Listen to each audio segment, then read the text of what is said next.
Entonces, hermanos, nuestro hermano Eliseo, quien valientemente y con mucha voluntad y con mucho amor ha estado aquí con nosotros compartiendo la palabra del Señor, él va a continuar.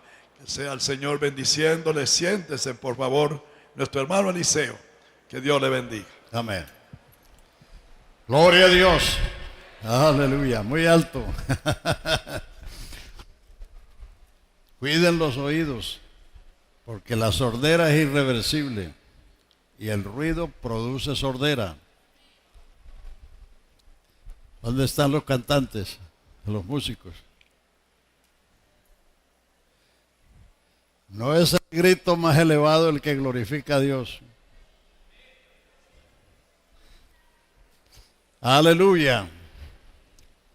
¿Sabe usted qué es lo que más glorifica a Dios? ¿Quieren glorificar a Dios en el sentido superlativo? Romanos 4. Abraham no se debilitó en la fe al considerar su cuerpo como muerto y la esterilidad de la matriz de Sara, sino que se esforzó dando gloria a Dios, creyendo que el que había prometido era poderoso para cumplir. No era que Abraham se la pasaba gritando gloria a Dios. Es que al ver a su mujer vieja, estéril, y él mismo, si acaso tenía espejo para mirarse, se vio también viejo. La promesa era esperanza contra esperanza. Entonces él hizo un esfuerzo de fe. Se esforzó dando gloria a Dios, creyendo. Cuando tú crees en lo que Dios dice, glorificas a Dios en grado superlativo. Cualquiera puede gritar gloria a Dios, pero no cualquiera puede creer como creyó nuestro padre Abraham.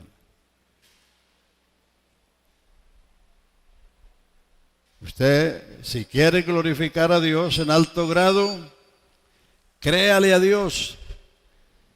Y cuando le creemos, le damos gracias, le alabamos y le glorificamos, pero no es el volumen de la voz o el del volumen del equipo lo que va a determinar que la alabanza sea grande o sea mejor. No, es el acto de creer. Vamos a leer los primeros 11 versículos del capítulo 1 de los Hechos. Todos los que tienen Biblia, úsenla. Y para los que no tienen Biblia, pues ahí está la pantalla. Hechos capítulo 1. En el primer tratado, oh Teófilo, hablé de las cosas que Jesús comenzó a hacer y a enseñar hasta el día que, habiendo dado mandamientos por el Espíritu Santo a los apóstoles que había escogido, siga, a quienes también después de haber padecido se presentó vivo con muchas pruebas indubitables, apareciéndoles durante 40 días y hablándoles acerca del reino de Dios. Y estando juntos les mandó que no se fueran de Jerusalén, sino que esperasen la promesa del Padre, la cual oísteis de mí. Porque Juan ciertamente os bautizó con agua, pero vosotros seréis bautizados con el Espíritu Santo dentro de no muchos días. Entonces los que se habían reunido le preguntaron diciendo: ¿restaurarás el reino a Israel en este tiempo? Y él les dijo: no os toca a vosotros saber los tiempos y las sazones que el Padre puso en su sola potestad, mas recibiréis poder cuando haya venido sobre vosotros el Espíritu Santo. Me seréis testigos en Jerusalén, toda Judea, Samaria y hasta lo último de la tierra. Y habiendo dicho estas cosas, viéndolo ellos, fue alzado y le recibió una nube que le ocultó de sus ojos. Y estando ellos con los ojos puestos en el cielo, entre tanto que él se iba, he aquí se pusieron junto a él dos varones con vestiduras blancas, los cuales también les dijeron: varones galileos, ¿por qué estáis mirando al cielo? este mismo Jesús que ha sido tomado de vosotros al cielo, así vendrá como le habéis visto ir al cielo. Aquí está la despedida de Jesús con sus discípulos. El escritor de los Hechos es Lucas. Por eso dice en el primer tratado, oh Teófilo, hablé de las cosas que Jesús comenzó a hacer y a enseñar hasta el día que, habiendo dado mandamientos por el Espíritu Santo, fue recibido arriba. En estos dos libros, Lucas y Hechos, están los primeros 65 años del cristianismo. En el libro de Lucas están los 33 años de la vida de Cristo en carne. En los Hechos están los primeros 32 años de la historia de la iglesia. 32 y 33 son 65 años. Y las epístolas cubren otros 30 años, porque las epístolas de Juan y Apocalipsis fueron escritos por el año 95 o 96. O sea que el Nuevo Testamento son los primeros 100 años del cristianismo. Entonces, en los Hechos y en las epístolas vemos a Jesús ya en otra condición y en otra posición. En los evangelios está en los días de su carne. Ponga ahí Hebreos 5, 7. Cristo en los días de su carne oró al que le podía librar de la muerte y fue oído a causa de su temor reverente. Los días de su carne fueron sus 33 años. Cristo en los días de su carne oró al que le podía librar de la muerte y fue oído a causa de su temor reverente. Segunda de Corintios 5, 16 dice: de aquí en adelante a nadie conocemos según la carne, y si a Cristo conocimos según la carne, ya no lo conocemos así. O sea que usted tiene que entender que en el Nuevo Testamento hay 3 etapas de Cristo: los días de su carne, lo que relatan los evangelios; los días de su resurrección, que fueron 40 días, como hemos leído, que Él se apareció durante 40 días hablándoles del reino de Dios con muchas pruebas indubitables.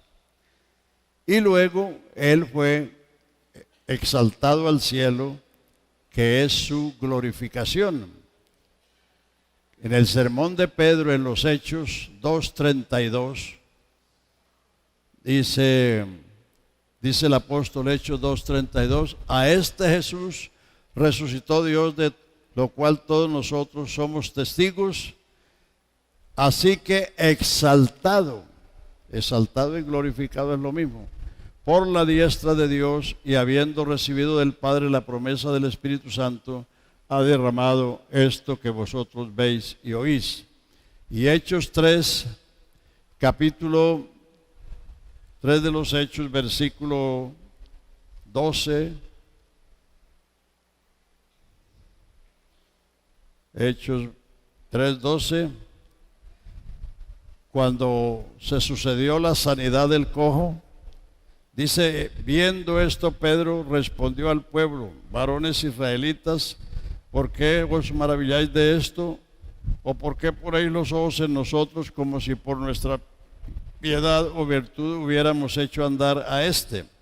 El Dios de Abraham, el Dios de Isaac, el Dios de Jacob, ha glorificado a su Hijo Jesús, a quien vosotros entregasteis y negasteis delante de Pilato, cuando éste había resuelto ponerle en libertad.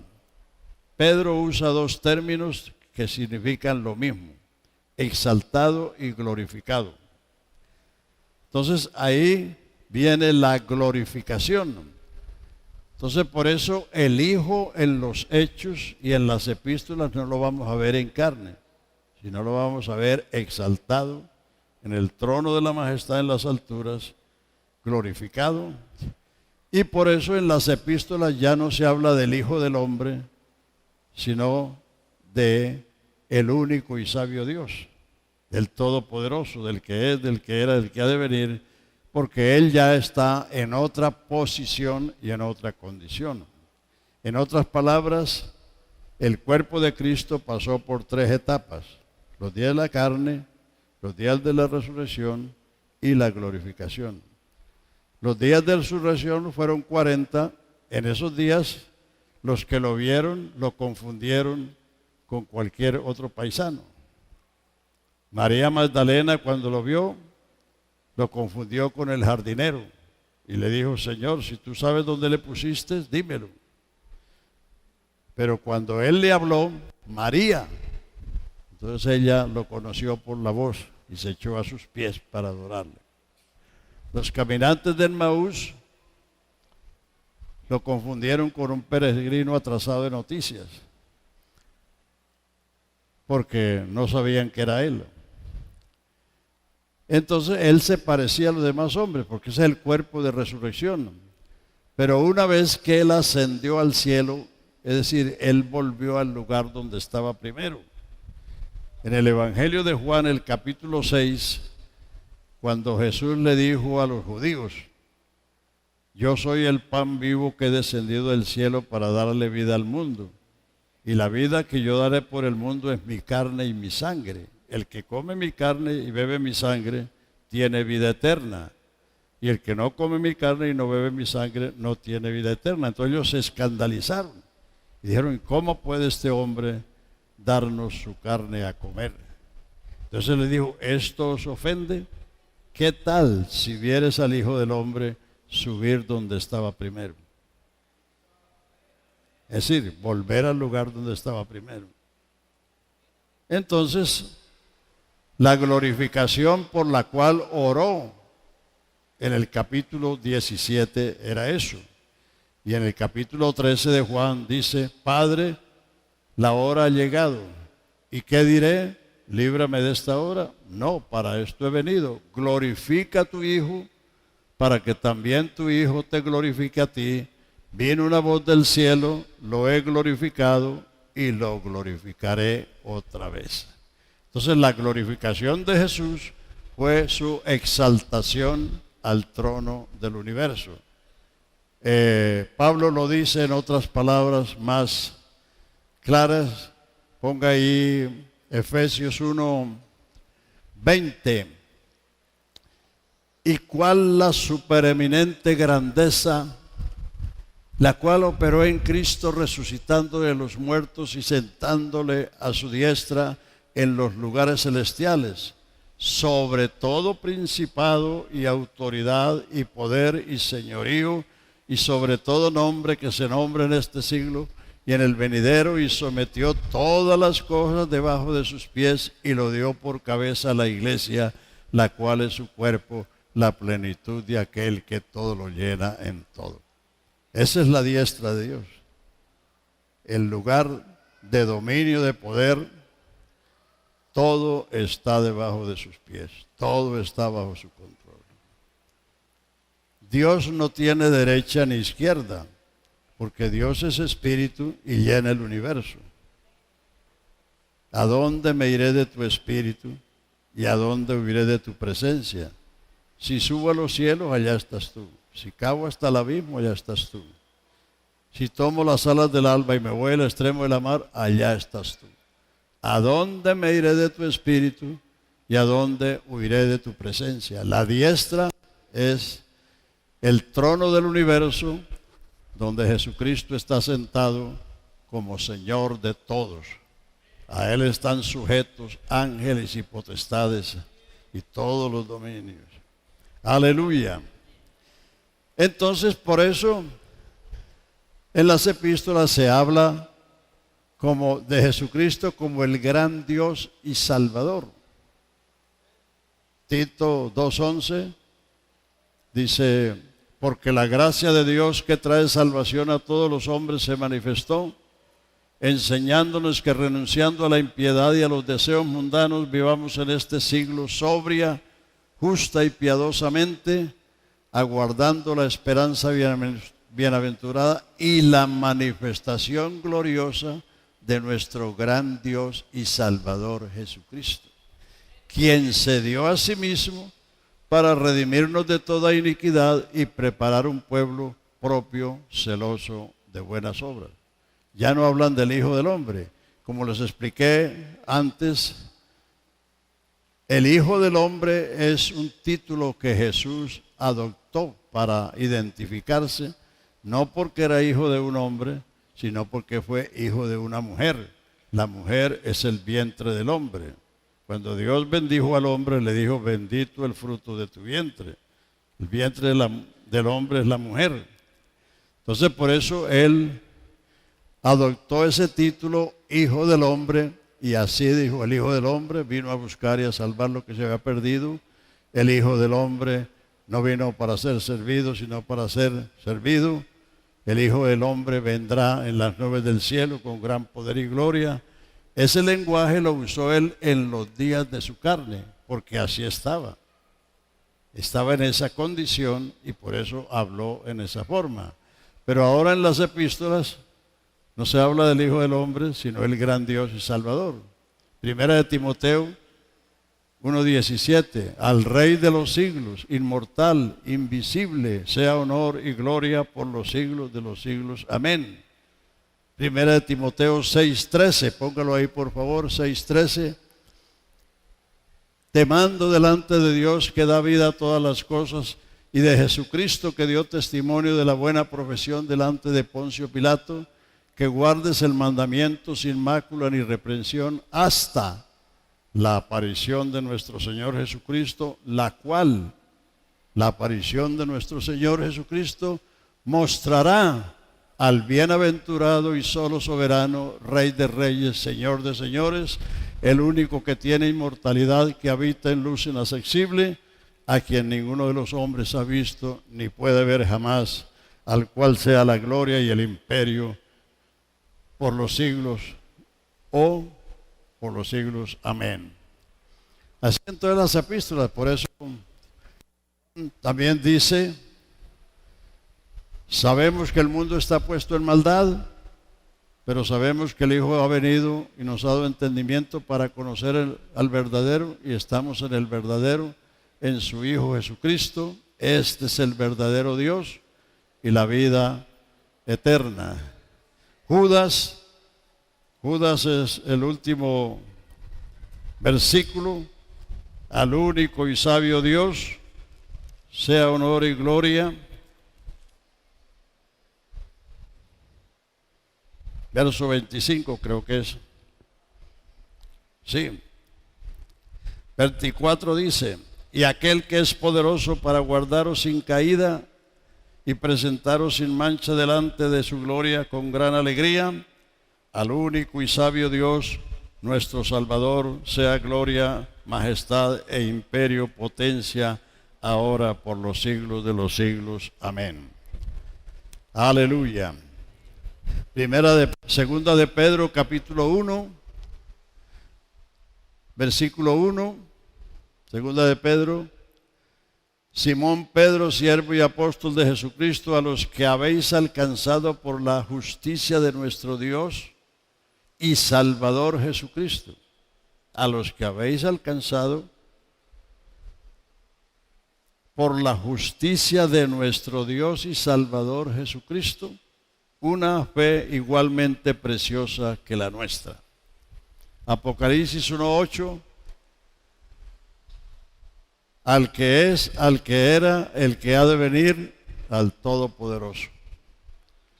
Entonces, por eso es importante las reglas de interpretación. ¿Quién lo dijo? ¿A quién se lo dijo? ¿Cuándo lo dijo? Los testigos de Jehová usan un versículo, lo tienen de favorito, Marcos 13:32. Póngalo ahí. Para decir que Jesucristo no es Dios.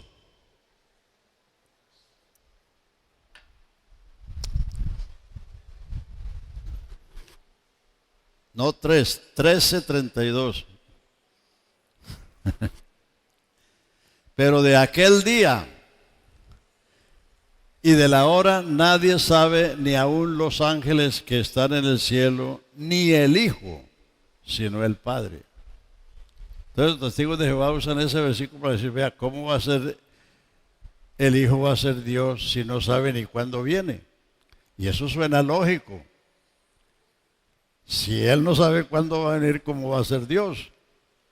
Pero eso solo está en Marcos, porque Marcos, como les expliqué anoche, está presentando a Jesús como el siervo. Y el mismo Jesús dijo, el siervo no sabe lo que hace su Señor. Pero el mismo versículo en Mateo 24, 36, no dice el Hijo, dice de aquel día y la hora, ni los ángeles del cielo lo saben, sino el Padre. No dice que el Hijo no lo sabe. ¿Y cómo es que si no lo sabe, en el sermón profético, pero el día y la hora, vean, no dice que el Hijo? Porque Mateo está hablando de Jesús como el Rey Mesías. ¿Y cómo es que si no sabía cuándo viene, dijo todo lo que sucederá antes de su venida, en su venida y después de su venida? Todo lo dijo en el sermón profético, el capítulo 24 y 25 de Mateo. Simplemente está escrito así porque los apóstoles están presentando 4 aspectos de Cristo: el Rey Mesías, el siervo de Jehová, el varón perfecto y el Hijo de Dios. No se les olviden los textos que identifican a cada evangelio. Mateo 21, 6.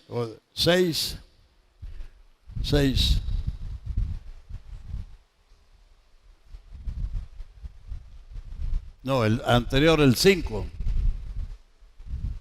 Ahí está. Ese es el texto clave de Mateo. Decid a la hija de Sión, he aquí tu rey viene a ti, manso y humilde, cabalgando sobre un pollino, hijo de asna.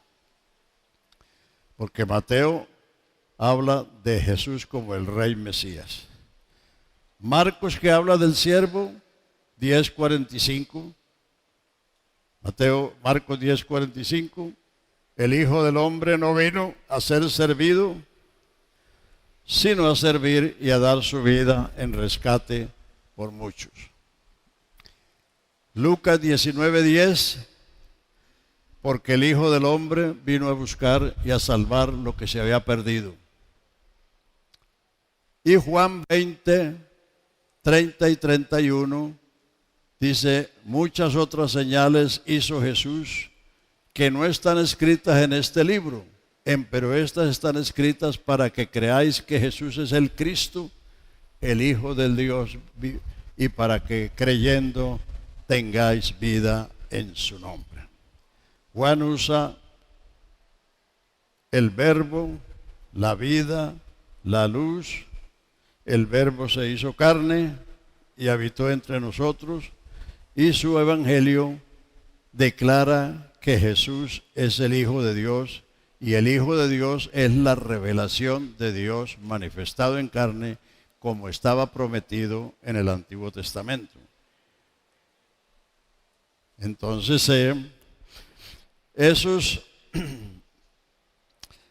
entonces usted necesita ubicarse.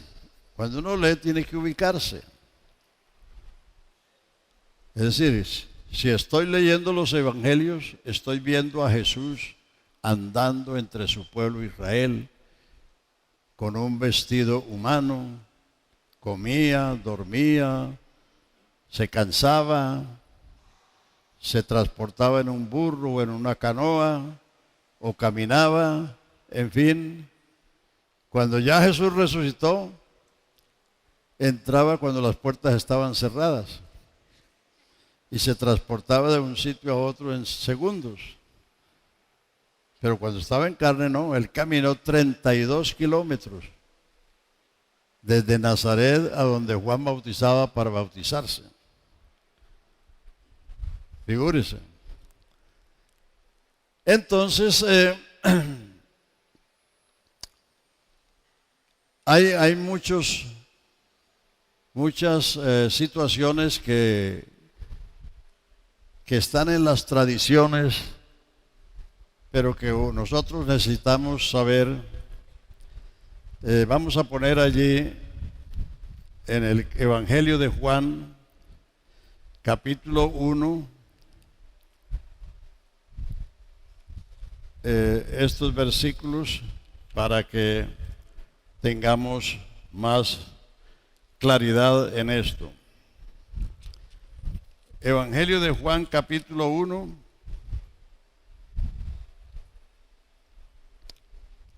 partiendo del verso 19. Este es el testimonio de Juan cuando los judíos enviaron de Jerusalén sacerdotes y levitas para que le preguntasen: ¿tú quién eres? Confesó y no negó, sino confesó: no soy el Cristo. Confesó y no negó, sino confesó: yo no soy el Cristo. Le preguntaron: ¿quién pues? ¿Eres tú Elías? Dijo: no soy. ¿Eres tú el profeta? Respondió: no. Le dijeron: pues ¿quién eres para que demos respuesta a los que nos enviaron? ¿Qué dices de ti mismo? Dijo: yo soy la voz de uno que clama en el desierto, enderezad el camino del Señor, como dijo el profeta Isaías. Y los que habían sido enviados eran de los fariseos, y le preguntaron y le dijeron: ¿por qué pues bautizas si tú no eres el Cristo, ni Elías, ni el profeta? Juan le respondió diciendo: yo bautizo con agua, mas en medio de vosotros está uno a quien vosotros no conocéis. Este es el que viene después de mí, el que es antes de mí, porque era primero que yo, y no soy digno de desatar la correa de su calzado. Estas palabras sucedieron en Betábara, al otro lado del Jordán, donde Juan bautizaba. Al siguiente día vio Juan a Jesús que venía a él y le dijo: he aquí el Cordero de Dios que quita el pecado del mundo. Este es aquel de quien yo dije: después de mí viene un varón al cual es antes de mí, porque era primero que yo, y yo no le conocía. Mas para que fuese manifestado a Israel, por eso vine yo bautizando con agua. También dio Juan testimonio diciendo: vi al Espíritu que descendía del cielo como paloma y permaneció sobre él. Yo no le conocía, pero el que me envió a bautizar con agua, aquel me dijo: sobre quien veas descender el Espíritu y que reposa sobre él, ese es el que bautiza con el Espíritu Santo.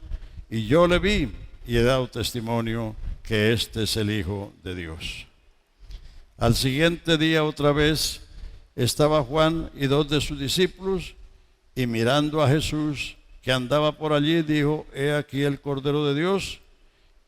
Le oyeron hablar los dos discípulos y siguieron a Jesús. Y volviéndose Jesús y viendo que le seguían, les dijo: ¿qué buscáis? Ellos dijeron: Rabí, ¿dónde moras?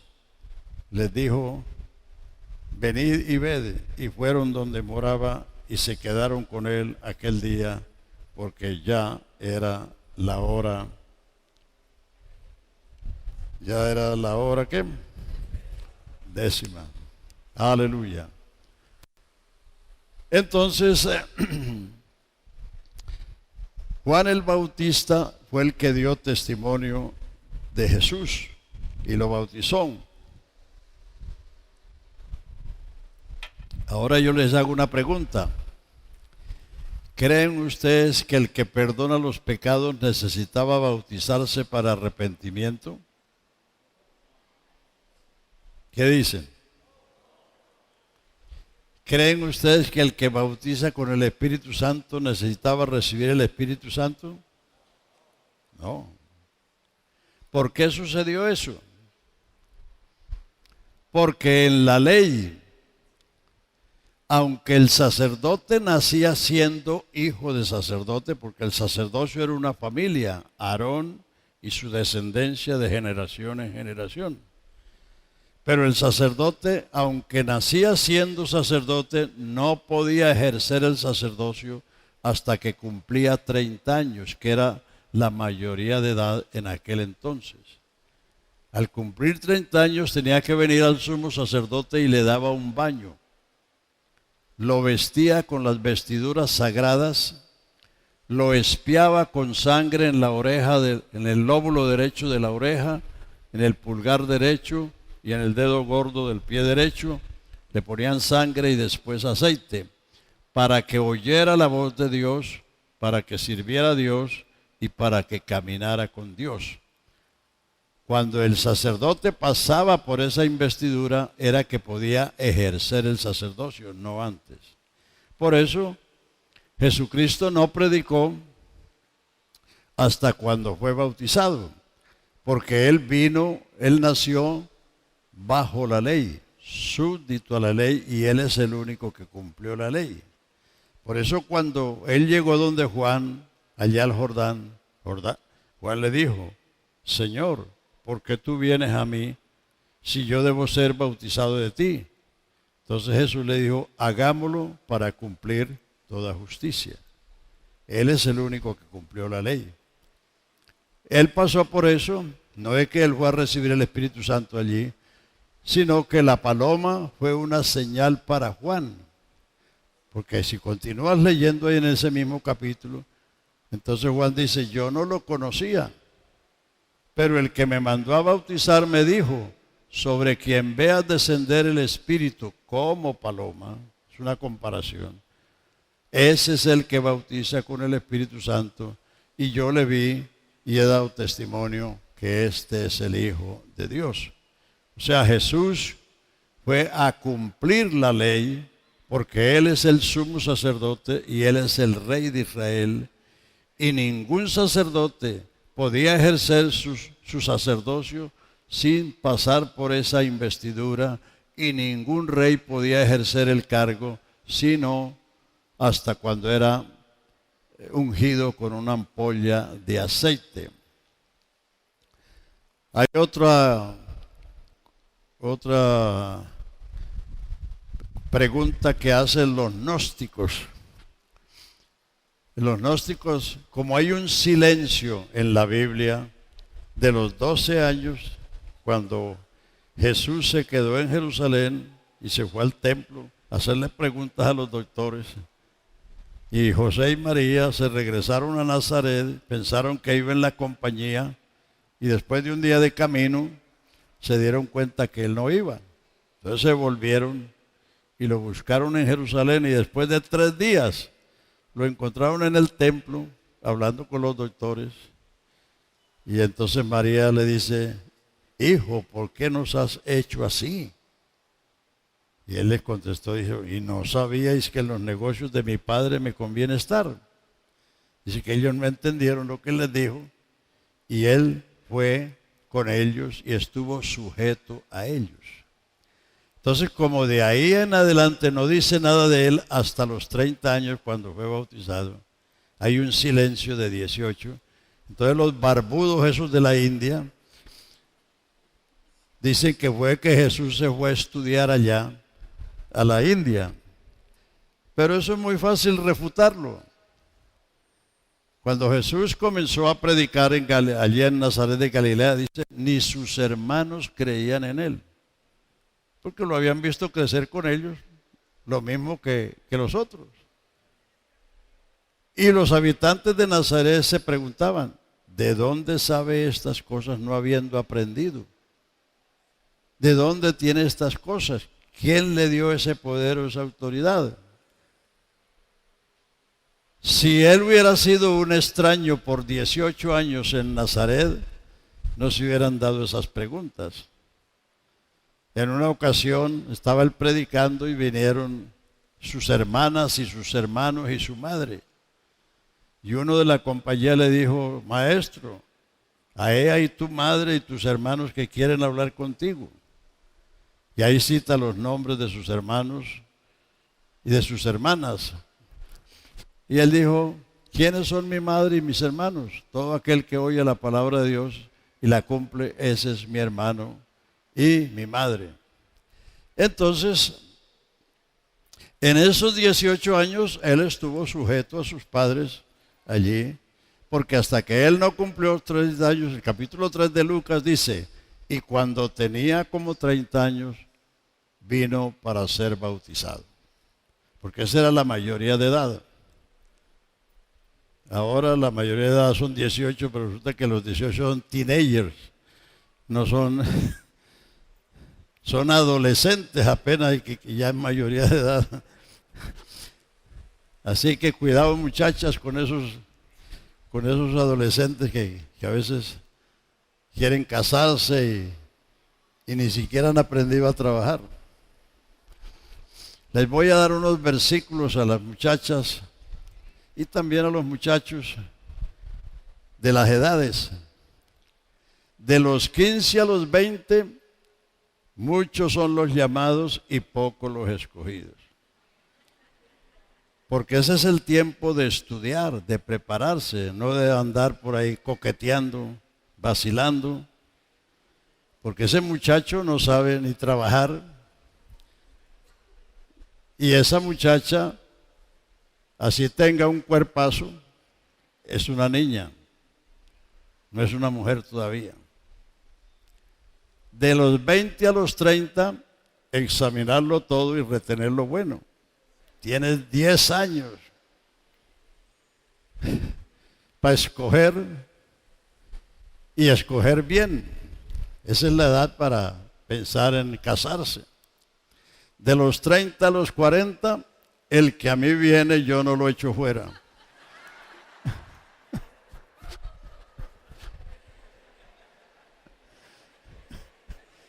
Y de los 40 en adelante, con Cristo estoy crucificada y vivo.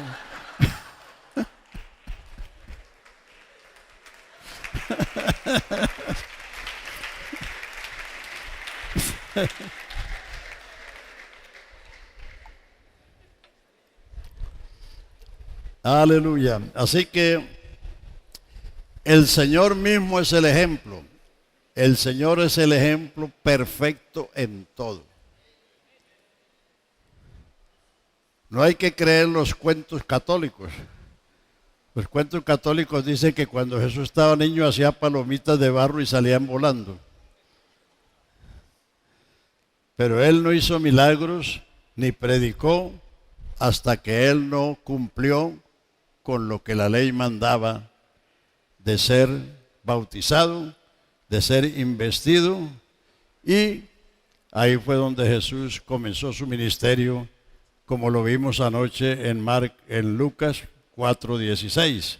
Después que fue bautizado, fue tentado por el diablo y después regresó a Nazaret, donde se había criado, y entró en la sinagoga conforme a su costumbre. Se levantó a leer y le fue dado el libro del profeta Isaías, donde estaba escrito: el Espíritu del Señor está sobre mí, porque me ha ungido, me ha enviado a sanar a los quebrantados, a libertar a los cautivos, a abrir los ojos de los ciegos, a predicar el año agradable del Señor. Enrollando el libro lo dio al ministro y se sentó, y los ojos de todos estaban fijos en él, y él les dijo: hoy se ha cumplido esta escritura delante de vosotros. Allí fue donde él fue enviado y allí fue donde él comenzó su ministerio. Aleluya. Aleluya. Bueno, entonces tengan bien claro esas tres partes. O sea, los hechos son el registro de nacimiento de la iglesia. La iglesia nació el día de Pentecostés en la ciudad de Jerusalén, en el aposento alto, con la venida del Espíritu Santo. Así como tú tienes un registro civil que le dices dónde nació y cuándo nació, la iglesia tiene su registro de nacimiento, y ahí está en los Hechos 1 y 2. Algunos andan buscando la iglesia en el Antiguo Testamento, cuando la iglesia no existía en el Antiguo Testamento. Existía Israel, que es otra entidad, otro pueblo, con otro pacto y con otras promesas. Capítulo 3 de Efesios, póngalo ahí. Efesios 3:1.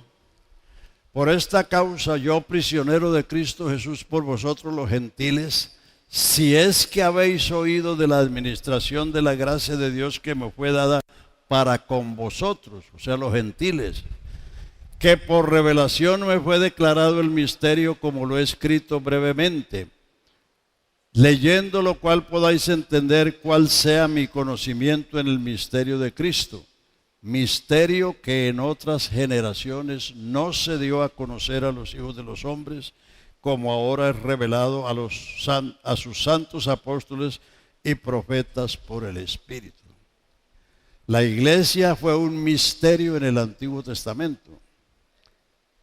En el Antiguo Testamento hay tipos, pero los tipos no son bases para establecer doctrinas o enseñanzas. Y los tipos no eran las mujeres, sino los hombres. José se casó con una egipcia. El que es tipo de Cristo no era la egipcia, sino José. Moisés se casó con una etíope, con una cusita, no con una cosita. Con una cusita, una mujer de Cus. El tipo de Cristo era Moisés y no la mujer. Vos se casó con una moabita. Vos era el tipo de Cristo, pero no la mujer. Pero eso no son bases para establecer, para buscar la iglesia en esos lugares. La iglesia fue un misterio que no se dio a conocer en las edades pasadas, como fue revelado a los santos apóstoles y profetas, no los profetas del Antiguo Testamento, sino los profetas del Nuevo Testamento, por el Espíritu, que los gentiles somos copartícipes de la promesa en Cristo Jesús por medio del Evangelio. Pentecostés simplemente quiere decir 50. ¿Por qué? Porque cuando el Señor sacó a Israel de Egipto, capítulo 12 de Éxodo dice: este será el primero de los meses del año, porque en este mes sacó Jehová los escuadrones de Israel de la tierra de Egipto. Y se instituyó la Pascua, que era un cordero asado al fuego, macho, de 1 año, sin tacha, que se comía con panes sin levadura y hierbas amargas. Se instauró la Pascua y les dijo: si tu hijo o tu hija te preguntan, o tu nieto, ¿por qué hacéis este rito? Vosotros le diréis: nosotros fuimos esclavos en Egipto y el Señor nos sacó con mano poderosa y brazo extendido, y por eso celebramos la Pascua. La Pascua era el recuerdo de la liberación de Egipto y señalaba la venida del Cordero. Por eso el Cordero tenía que ser de 1 año, macho, sin tacha, y se comía con pan sin levadura y hierbas amargas. Entonces Cristo murió en la Pascua. Al tercer día era el día de las primicias. Él resucitó al tercer día. Y de ahí, del tercer día, se contaba hasta 50 y era Pentecostés. Era una fiesta. Los israelitas tenían 7 fiestas al año. Y Pentecostés era la primera era la Pascua, luego las primicias y luego Pentecostés. Las otras fiestas están en el otoño, en el fin del año, en septiembre, octubre. Entonces Cristo resucitó el tercer día, les habló durante 40 días acerca del reino de Dios. Faltaban 10 días para Pentecostés. Por eso dice que cuando Jesús se fue al cielo, ellos se fueron al aposento alto y estaban allí con los discípulos, con María la madre de Jesús y otros que formaron una compañía de 120 y estaban en oración y ruego. Y el capítulo 2 dice: como llegó el día de Pentecostés, estaban todos unánimes y juntos, y de repente vino un estruendo como de un viento recio, no era viento, que llenó toda la casa. Se les aparecieron lenguas repartidas como de fuego, no era fuego.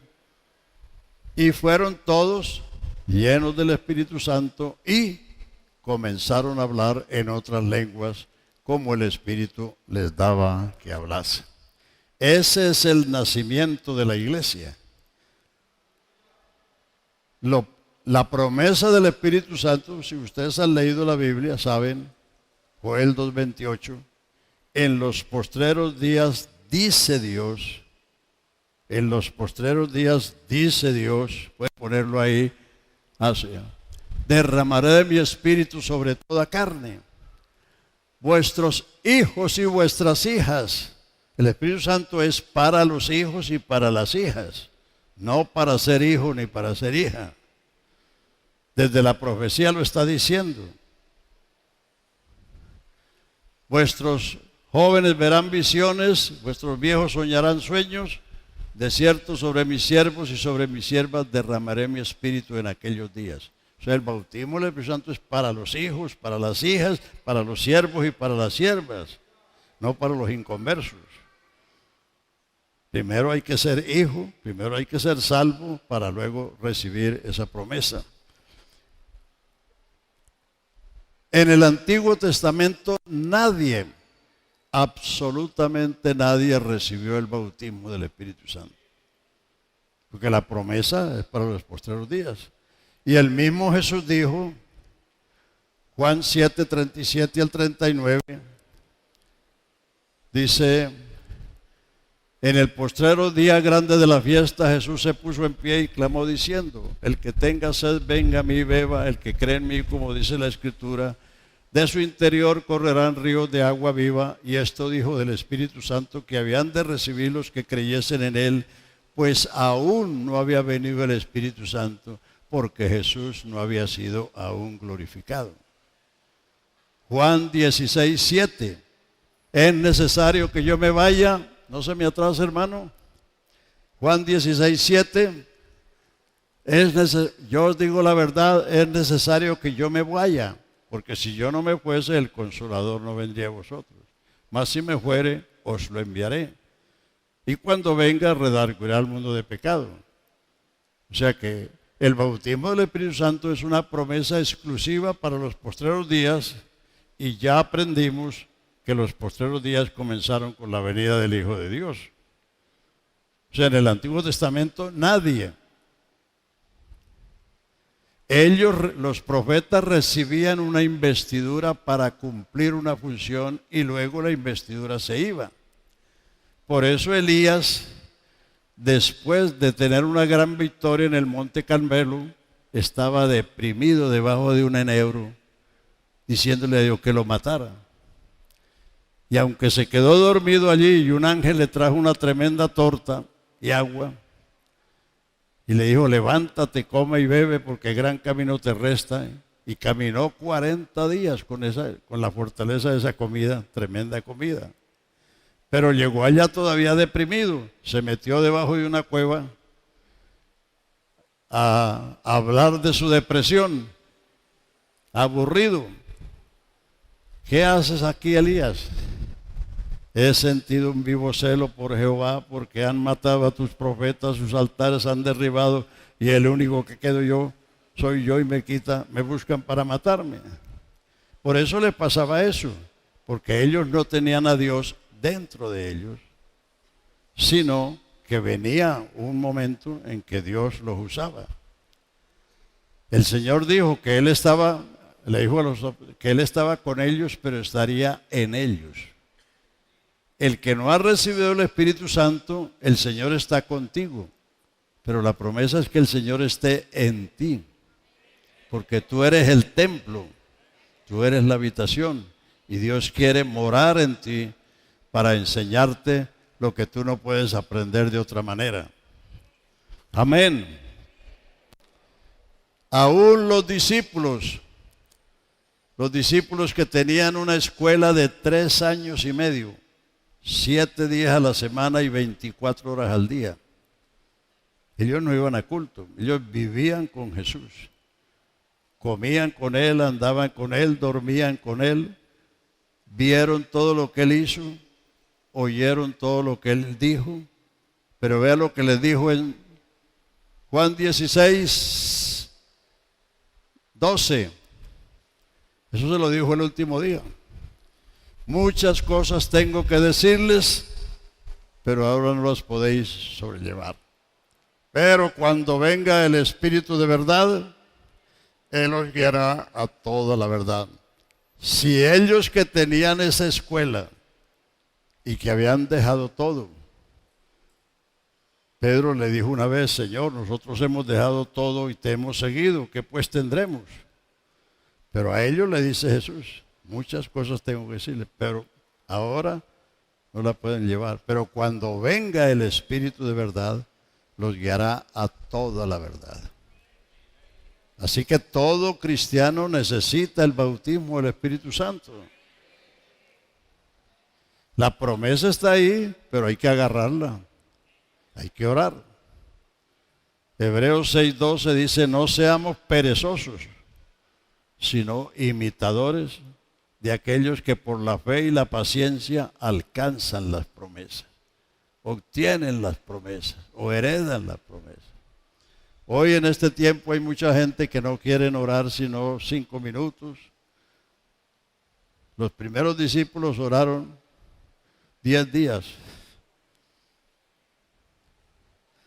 Y no era porque Dios les exigía 10 días, sino porque no había llegado el día de Pentecostés. El Espíritu Santo está en la iglesia desde que vino, pero uno necesita recibirlo, creerle, para que Él cumpla la función en nosotros, Él cumpla su propósito en nosotros. Entonces, con la venida del Espíritu Santo, lo primero que sucedió fue el nacimiento de la iglesia. 120. ¿Qué pasó? Pedro predica el primer mensaje, capítulo 2. ¿Qué pasó? El verso 41 dice: así que los que recibieron su palabra fueron bautizados en aquel día como 3,000 personas. Y fueron añadidos a ellos. ¿Quiénes eran ellos? Los 120. Ahora la iglesia eran 3,120. En el capítulo 4 dice que creyó una multitud como de 5,000 hombres. Después del milagro, después de la sanidad del cojo y después del segundo sermón de Pedro, que es el capítulo 3, creyeron como 5,000 hombres. Entonces la iglesia fue creciendo. Y así es todavía. Así es todavía. Para ser iglesia hay que ser salvo. Jesucristo vino a buscar y a salvar. Lo primero que Dios hace con un pecador es salvarlo. Y la iglesia es la compañía de los salvos. Por eso es que cantamos. Los cantos no salvan, pero los salvos cantan.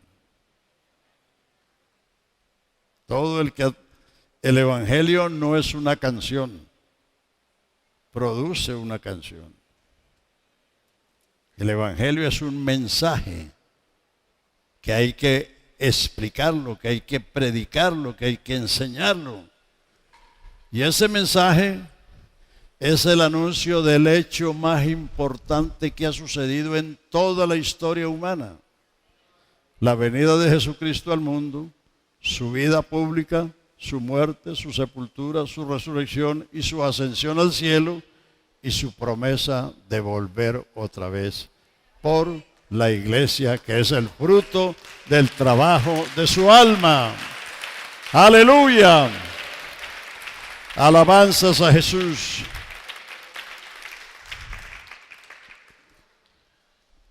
¿Cómo estamos de tiempo? Las 9 ya, ¿no?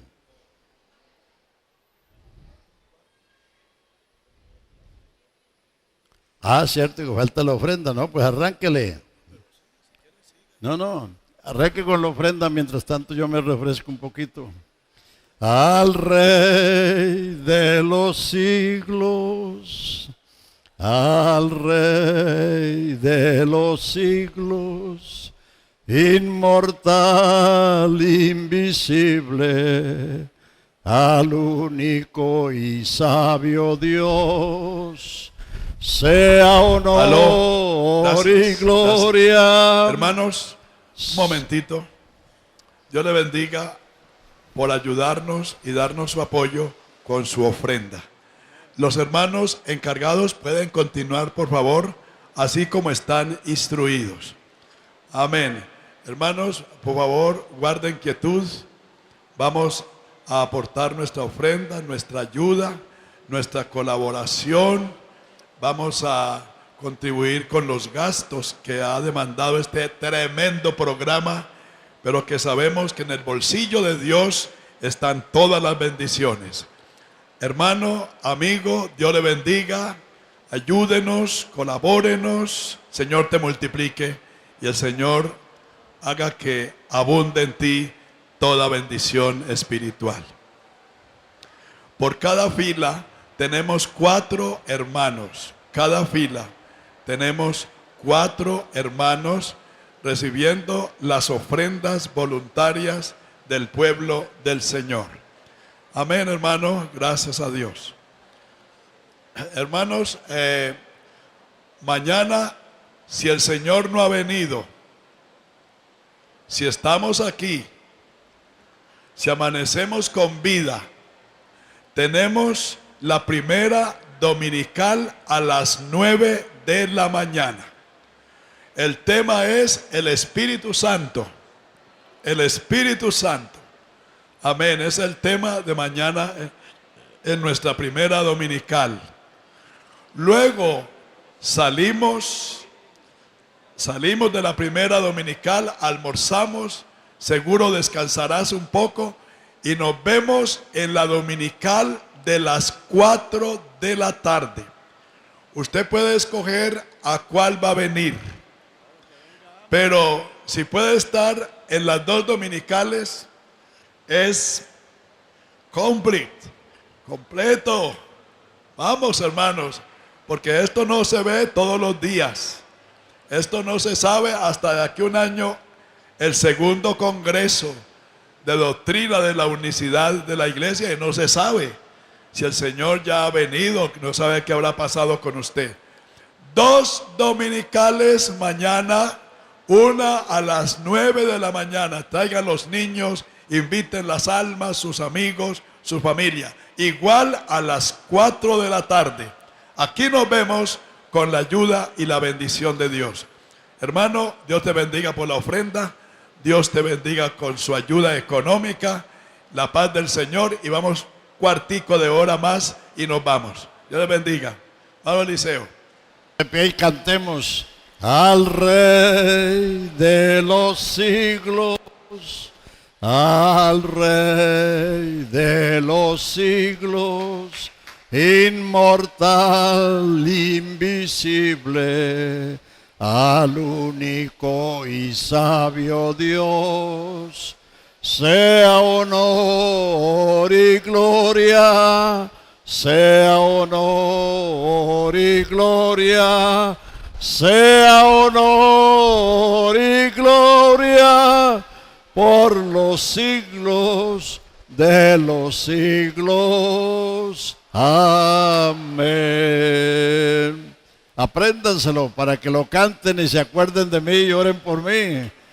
Al Rey de los siglos, al Rey de los siglos, inmortal, invisible, al único y sabio Dios, sea honor y gloria, sea y gloria, sea honor y gloria por los siglos de los siglos. Amén. Gloria a Dios. Siéntense, hermanos.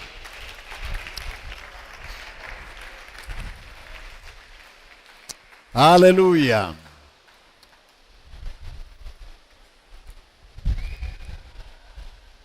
Para resumir, entonces vimos en el Antiguo Testamento que Dios es uno, que Dios es espíritu, que Dios se manifestó muchas veces y que Dios prometió venir al mundo en carne, que es lo que también podemos llamar el Hijo en el Antiguo Testamento, que eran promesas y profecías.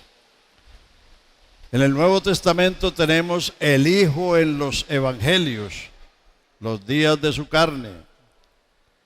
Los Evangelios, exceptuando el de Marcos, Mateo y Lucas, hablan de la concepción milagrosa, del nacimiento, y Lucas habla del crecimiento de un niño hasta que llegó a la edad mayor o a la edad cabal a los 30 años y fue bautizado y comenzó su ministerio.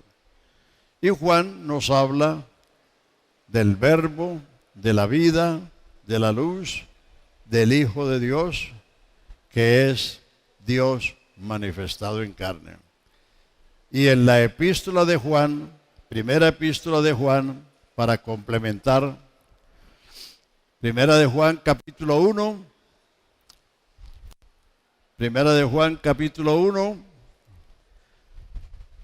lo que era desde el principio, lo que hemos oído, lo que hemos visto con nuestros ojos, lo que hemos contemplado y lo que palparon nuestras manos tocante al verbo de vida. Porque la vida fue manifestada y la hemos visto y testificamos y os anunciamos la vida eterna, la cual estaba con el Padre y se nos manifestó o nos apareció. Jesucristo es esa vida. La vida eterna estaba con el Padre. No se le olvide que el ser humano solo tiene una existencia. Nuestra edad son 70 años y los más robustos 80. Con todo, su trajinar es molestia y trabajo y pronto pasamos y volamos. La vida es Jesucristo. Si usted tiene a Jesucristo, tiene la vida. Si no tiene a Jesucristo, tienes una existencia regular, mala, quién sabe cómo. Pero el que tiene la vida, Jesucristo dijo, yo he venido para que tengan vida y la tengan en abundancia.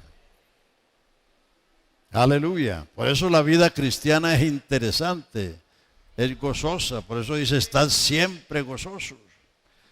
Porque la vida cristiana es Cristo en nosotros, la esperanza de gloria. Sin Jesucristo no hay vida, hay una existencia corta, regular o mala, pero Jesucristo es la vida. El que oye mi palabra y cree el que me envió, tiene vida eterna. No vendrá a condenación, mas ha pasado de muerte a vida. De cierto os digo, la hora viene y ahora es. Una hora que tiene 2000 años. Y gracias a Dios que no ha terminado.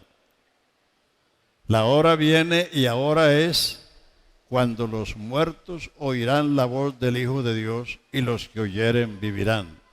No está hablando de los muertos en el cementerio, sino de los que caminan, los que andan por ahí. Y el verso que sigue nos dice, no se maravillen de esto. O sea, que no nos sorprendamos o nos aterremos, como se dice aquí en Colombia, de que el Señor nos diga que es recibiendo su palabra que tenemos la vida eterna y la salvación. Dice, no se maravillen de esto, porque vendrá hora cuando todos los que están en los sepulcros oirán la voz del Hijo del Hombre, del Hijo de Dios, y los que hicieron bien saldrán a resurrección de vida, y los que hicieron mal a resurrección de condenación. El que nace una vez, muere dos veces. Y el que nace dos veces, muere una vez. Si usted no ha nacido otra vez, va a morir dos veces. Cuando muere físicamente, que te llevan a la casa del siglo, que es el cementerio, y cuando resucites ante el trono blanco, le van a sacar el librito. Estarán los muertos grandes y pequeños delante del trono, los libros serán abiertos y los muertos serán juzgados por las cosas que están escritas en los libros. Y otro libro, el cual es el de la vida, fue abierto, y el que no fue hallado inscrito en el libro de la vida fue lanzado en el lago de fuego, que es la muerte segunda. O sea que el que no es de Cristo va a morir dos veces. Pero el que es de Cristo solamente va a morir una vez. Porque está escrito que está establecido que el hombre muera una vez y después de esto el juicio. Porque nosotros esperamos la esperanza bendita y gloriosa y bienaventurada de la aparición de nuestro Señor Jesucristo, en el que los muertos en Cristo resucitarán primero, y los que vivimos seremos transformados y juntos iremos a recibir al Señor y estaremos siempre con el Señor. Aleluya. Aleluya. Alabanzas al Señor. Así que entonces creo que, además, ahí tienen el libro, El Misterio de la Piedad. Ahí hay muchos más detalles que lo que yo les he dado. El libro El Misterio de la Piedad que los hermanos están vendiendo, eso no es para mí. Yo no recibo ni un centavo de eso. Eso lo he dado al Departamento de Ayuda Social, y aquí el hermano las ganancias las va a usar para lo que le están exigiendo las ciudades que tiene que hacer, ¿no? El programa que el hermano tiene, ¿no? Entonces lo están vendiendo para beneficio de lo que van a hacer aquí, de las obras que tienen que hacer para satisfacer las exigencias de la ciudad. Entonces por eso quise venir, para colaborar con la iglesia aquí también, no solamente enseñándoles, sino también para que con esos libros puedan producirle un beneficio económico a la iglesia aquí del Troncal, porque según me contó el hermano, lo que la ciudad exige vale bastante. Y eso le va a suceder a varias ciudades, pero entonces, o a varios templos, a varias congregaciones, porque son normas que están implementando, y aunque a uno le parezcan difíciles, de todas maneras lo están haciendo para el bien, para la seguridad de las congregaciones. Así que, hermanos, gracias por la oportunidad que me han dado de compartir con ustedes la palabra de Dios. Mañana vamos a tener el tema del Espíritu Santo en las dos reuniones, la de la mañana y de la tarde. Ojalá que si quieren aprenderse el tema completo, pues entonces vengan a las dos reuniones para que puedan llevarse un conocimiento más completo de lo que es la obra del Espíritu Santo, y también el librito que se está vendiendo es para ese fin, porque vivimos en tiempos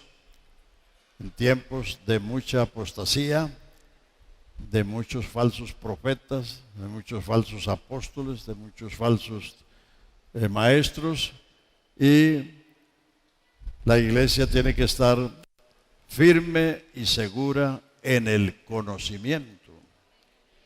Aleluya, en el conocimiento. Último versículo. Segunda de Pedro, capítulo 1, versículo 3, 4 y 5. Vea lo que dice Pedro. Como todas las cosas que pertenecen a la vida y a la piedad, o sea, a la santidad, nos han sido dadas por su divino poder, ¿Cómo? Mediante el conocimiento. Si usted no sabe, no puede creer. Si no puede creer, no puedes recibir ni disfrutar. Como todas las cosas que pertenecen a la vida y a la santidad, nos han sido dadas por su divino poder mediante el conocimiento de aquel que nos llamó por su gloria y excelencia, por las preciosas y grandísimas promesas, habéis sido hechos participantes de la naturaleza divina, habiendo huido de la corrupción que está en el mundo a causa de la concupiscencia. Lo que combate la concupiscencia es precisamente el conocimiento de nuestro Dios y Salvador Jesucristo. Ese conocimiento es el que traduce, así como, vamos a decir, el ingeniero de computadoras. Por el conocimiento que él tiene puede manejar todas esas cosas con la facilidad con que tú manejas un carro, con que la señora maneja ya la cocina, porque sabe, porque conoce esa ingeniería. Entonces la manera en que nosotros podemos ser fuertes y vigorosos es conociendo a Dios, y a Dios se conoce por su palabra. La palabra de Dios es la revelación de Dios al hombre, para que le conozcamos, le creamos y entendamos que solo Él es Dios y que solo Él es el que salva, el que redime, el que liberta y el que nos da la esperanza de la vida eterna. Vamos a darle gracias, hermanos. Padre Santo, te damos gloria y alabanza a tu nombre, glorioso y bendito Salvador. Gracias por todo lo que tú has hecho por tu pueblo, por tus siervos y por tu creación, porque grandes y maravillosas son tus obras, Señor Dios Todopoderoso. ¿Quién no te temerá, oh Rey de los siglos, oh Rey de los santos? Gracias te damos por el bien y la misericordia que nos han seguido todos los días de nuestra vida, Señor. Bendice este pueblo, Señor. Bendice esta obra tuya aquí en Cali, aquí en Colombia, Señor, y en todas partes donde tu nombre es invocado, Señor. Derrama tu gracia y tu espíritu, Señor, sobre tu iglesia, Aleluya. para que tu iglesia te glorifique, te honre, te sirva, Señor. Aleluya, te damos gracias, Señor, y alabamos tu nombre santo y bendito. Dios les bendiga, hermanos. Vamos a